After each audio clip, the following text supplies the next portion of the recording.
Saludos amigos de YouTube, una vez más Víctor te saluda el día de hoy. A continuación voy a resolver el siguiente problema, pero antes te invito a que te suscribas a mi canal, le des me gusta al video y compartas con tus amigos, en caso de que el video sea útil para ti, que con este sencillo gesto me ayudas un montón. Bueno, pues comencemos. El problema dice, la flecha o eje del motor eléctrico resiste un par en sentido horario de m igual a 5 Newton por metro. Determine la magnitud de las fuerzas reactivas menos R y R que actúan en los soportes A y B, de manera que la resultante de los dos pares sea 0, ¿no es cierto? Entonces, ¿qué es lo que nos dice el problema? Nos dice que el problema que en el motor ya, bueno, estamos asumiendo que está en funcionamiento, ya genera un torque de 5 Newton por metro en sentido horario. Y si nos damos cuenta, el motor está asegurado con los soportes A y B. Estáticamente hablando, lo que están haciendo A y B estos soportes son estas fuerzas de reacción, ¿sí? Entonces, estas fuerzas de reacción lo que me están produciendo es un momento de par. ¿Por qué? Porque tienen la misma magnitud, R, misma dirección, vertical, vertical, pero sentido opuesto, porque esta va hacia arriba y esta va hacia abajo. Entonces, como estas fuerzas cumplen estas tres condiciones, yo concluyo que estas fuerzas producen un momento de par. Entonces estamos hablando de un momento de par ocasionado por el funcionamiento del motor y el otro momento de par ocasionado por la reacción de los soportes, ¿sí? Y la condición de este problema es que los dos, que al hacer la sumatoria de esos momentos de par, la resultante sea 0, ¿no es cierto? Muy bien, entonces vamos a comenzar con el desarrollo de este problema, ¿sí? Primeramente dibujamos lo que es nuestro diagrama de cuerpo libre, ¿sí? Tenemos lo que es primeramente un pequeño triángulo. Este triángulo me representa el triángulo que se encuentra en esta posición, ¿sí? Entonces, en este triángulo, ¿qué están actuando? Primeramente en este extremo estaría el momento de par ocasionado por el motor, ¿no es cierto? Un momento de 5 Newton por metro en sentido horario. Perfecto. Acá estaría los soportes A y B. Aquí sería el soporte A y el soporte B. Y ahí tengo las fuerzas reactivas, ¿no es cierto? En este caso, yo no puse el valor de menos R, ¿sí? ¿Por qué? Porque ya se sobreentiende que una está hacia arriba y otra está hacia abajo. Por lo tanto, yo sé que ambas,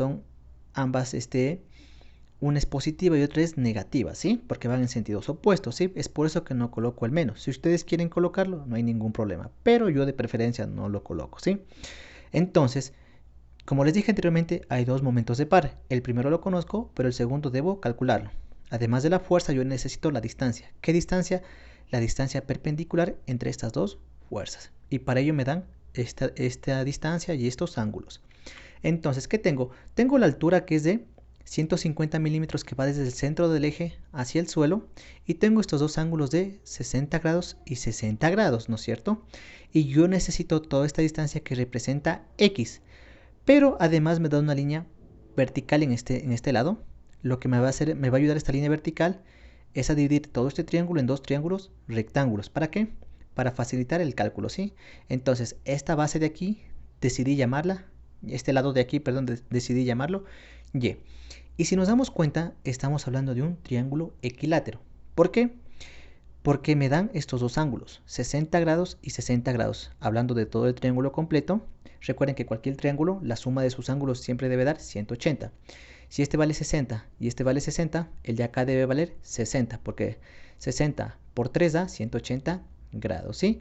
Entonces, como hablamos de un triángulo cuyos ángulos internos son iguales, entonces se trata de un triángulo equilátero, ¿sí? Esto me dice que todos sus lados son iguales. Y lo segundo, entonces si yo trazo una línea vertical desde cualquiera de sus vértices en un triángulo rectángulo, ¿sí? Lo que va a hacer esta línea es dividir al lado del triángulo en dos. Es decir, que esta línea parte al triángulo en dos partes iguales. Esto vale y por lo tanto lo de acá también vale Y, ¿sí? Muy bien, entonces comenzamos con el desarrollo, ¿sí? Vamos a hacer el cálculo de la distancia perpendicular a las fuerzas reactivas. Primero, las distancias tienen que estar en las unidades correctas. En este caso, como estamos en el sistema internacional, pues las distancias tienen que estar en metros, no en milímetros. Vamos a hacer la conversión de milímetros a metros. Yo sé que un metro es igual a 1000 milímetros. Recuerden que esto ya vimos en el capítulo 1. Milímetros con milímetros se eliminan y queda 0.15 metros. Listo, ya transformé toda esta distancia a metros. El siguiente paso es calcular Y, ¿no es cierto? Porque vamos a trabajar solo con el triángulo rectángulo, ¿sí? Entonces, ¿qué función me conviene para este cálculo? Tengo la función seno, coseno y tangente. Muy bien, analicemos. Tengo el ángulo de 60 grados. Tengo esta altura, que sería el cateto opuesto, ¿no es cierto? Que es de 0.15 metros. Y deseo calcular este lado, que sería Y, ¿no es cierto? Que sería el cateto adyacente de este triángulo rectángulo. Entonces, ¿qué función trigonométrica me relaciona el ángulo, cateto opuesto y cateto adyacente? La función tangente. ¿Por qué? Porque tangente es igual a cateto opuesto sobre cateto adyacente. Entonces, tangente de 60 grados es igual a 0.15 metros sobre Y. Despejo Y, que es lo que yo quiero encontrar. 0.15 metros sobre tangente de 60. Esto nos da 0.0866 metros. Recuerden que para decimales yo siempre utilizo cuatro decimales para la presentación. Sin embargo, para la fase de cálculos yo utilizo Excel y Excel utiliza absolutamente todos los decimales, ¿sí? Es por eso que las respuestas suyas con las mías tal vez varíen, pero es una variación bien pequeñita, ¿sí? Muy bien, entonces ya tengo el valor de y puedo calcular el de x. Recuerden que y era la mitad de x, quiere decir que x es igual a 2 veces y, ¿no es cierto? Reemplazamos el valor de y yo sé que x es igual a 0.1732 metros. Sigamos entonces, ya tengo el valor de x, que es de 0.1732 metros. Entonces ahora sí podemos hacer el cálculo del momento de par de las fuerzas reactivas.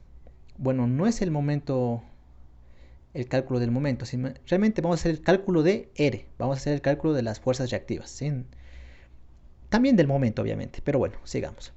Entonces, ¿cómo se define un momento de par? Es igual a la fuerza, ¿no es cierto? Que en este caso era R, por la distancia, que ya sabemos que era de 0.1732 metros. Y esto debe ser igual a 5 newton por metro. ¿Por qué 5 newton por metro? ¿Sí? Porque recuerden, si aquí hay 5 newton por metro, el otro también debe ser 5 newton por metro, ¿sí? ¿Por qué razón? Porque ya me dice que la resultante debe ser 0. Para que sea 0, los dos momentos tienen que ser iguales, pero opuestos, ¿no es cierto? ¿Este giro qué es? Horario, ¿no es cierto? El de acá, ¿qué va a ser? Imaginemos que entre las dos fuerzas hay un volante. Con la mano izquierda voy hacia abajo, con la mano derecha voy hacia arriba. ¿Cómo va a girar el volante? Va a girar en sentido antihorario, ¿no es cierto? Entonces, cuando el giro es antihorario, digo que es positivo. Por eso que pongo 5 newton por metro positivo, ¿sí? Y le puse 5 porque los dos tienen que ser iguales, pero opuestos, por la condición de que tienen que ser 0. Entonces despejo R, que es la fuerza reactiva, realizo la respectiva división, metro con metro se elimina, y yo sé que mi fuerza reactiva es de 28.8675 newtons. Como esta es una respuesta que me pide el libro, debo expresar la respuesta con 3 cifras significativas, es decir, los 3 primeros números, el resto borro y redondeo en el caso de que sea necesario. Con esto yo sé que la fuerza reactiva es de 28.9 newtons, ¿sí? Y verifiquemos que la resultante sea 0, ¿no es cierto? El momento de par resultante es igual a la sumatoria de todos los momentos par, considerando que cuando sea antirradio va a ser positivo, ¿no es cierto? ¿Cuántos momentos de par tenemos? Tenemos 2, ¿no es cierto? El momento de par 1 sería el que está en el eje, que ya nos da el valor directamente. Es 5 newton por metro, pero negativo porque es horario. Y el de acá, como era antihorario, sería más. Recuerden que en el momento par se calculaba multiplicando la fuerza, ¿sí?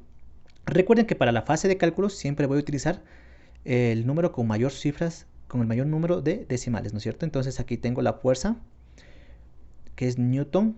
Aquí se me ha ido de más esto, ¿sí? 28.8675 newton, esto no es aquí, por la distancia, que en este caso sería x, que tiene un valor de 0.1732 metros. Resolviendo esto, me queda lo siguiente. Mismos valores, pero uno es negativo y el otro es positivo, o sea, esto da 0. Y aquí tenemos la segunda condición que se ha cumplido. Y con esto concluimos que R es el valor correcto. Y bueno, amigos de YouTube, con esto termina el video del día de hoy. Si te gustó el video y más que todo, si te sirvió, te invito nuevamente a que te suscribas a mi canal y le des me gusta al video. Cualquier duda o sugerencia es bienvenida en los comentarios. Sin nada más que decir, agradezco por la atención prestada a la presente y nos veremos en un futuro video.